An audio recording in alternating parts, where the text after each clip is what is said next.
We're pushing up towards, the highs again, really on what I would see as, not very good volume. And the fact of the matter is that we're seeing some serious volatility in the market, which I think bodes not particularly well as we move forward. All right, so you mentioned two things here. You're watching volume, you're watching volatility.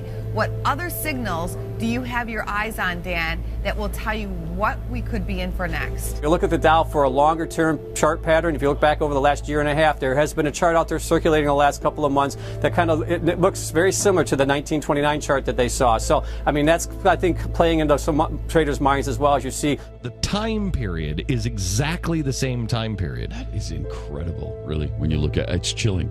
It really is, because we joke about it, we're but it's just chilling. About to go up. As they do. And then it went straight down. So so April 2nd, 14 is really the bottom of the crash. And if this chart were to hold up, it would drop from over 16,000 where it is now down to somewhere in the 12s, it looks like. That would be significant. Yeah.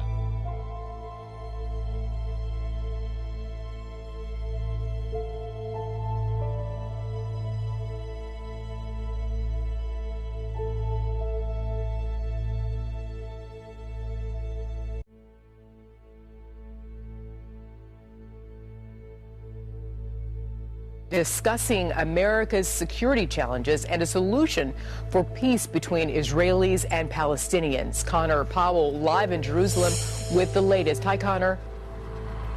Hi, Arthel. Well, Secretary of State John Kerry spent the last 9 months shuttling between Washington and Jerusalem trying to craft an agreement between the Israelis and Palestinians. And despite the lack of sort of tangible progress so far in crafting that deal, Kerry said today he is optimistic a deal can be reached, at least a framework agreement can be reached by the end of April. Both Israeli and Palestinian publics have overwhelmingly supported a peace agreement, according to polls taken in recent weeks and months. What happens in the next couple of weeks will really dictate what happens for the long-term peace agreement going forward, Arthel. Some serious tug of war to come.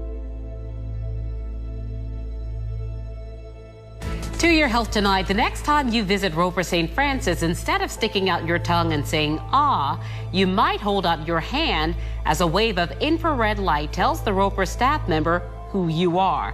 It's called palm scanning technology.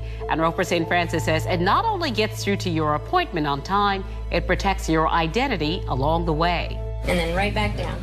It may look like something out of science fiction. Just basically a small scanner that allows us to take a picture of the vein pattern in your hand. Our palm scanners are the new patient identification system that we're using throughout all of Roper St. Francis healthcare system to make sure we accurately identify the patient each and every time they come in and present for a visit. And Roper St. Francis says palm scanning is one way to access your unique electronic health record, to review your history and document your care each visit. When it comes to financial transactions, signatures can of course be forged and PIN codes and passwords can be cracked. But I'm about to authorise a credit card payment using one of the most secure methods around. It's a system called Pulse Wallet. It has an infrared camera in there which scans the vein pattern in my hand. That pattern is as unique as a fingerprint and far more difficult to copy. The technology, developed by Fujitsu, is already in use in cash machines in Japan and Brazil, and it could soon find its way into shops in the not-too-distant future. One of the world's giant retailers, the British supermarket chain Tesco, is to kick off facial recognition technology to improve its advertising strategy. But privacy campaigners are already sounding the alarm, as RT's Laura Smith explains.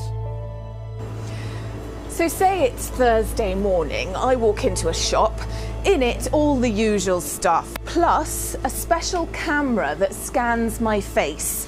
It recognises that I'm female and aged between 30 and 45. If you think that's something out of a futuristic movie, think again. It's what's happening now.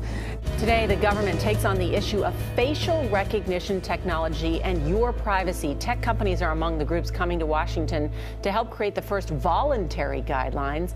60 Minutes correspondent Leslie Stahl began looking into the impact last year. Facial recognition is already in some of our home appliances, like TVs. Hi, TV. In our mobile devices, pins and passwords are giving way to face prints. And the technology can single us out in real time as we go about our daily business, often without us ever knowing. What's unique about face recognition is the fact that you can do it surreptitiously from a distance and continually. It can happen, we don't even know. That's the point.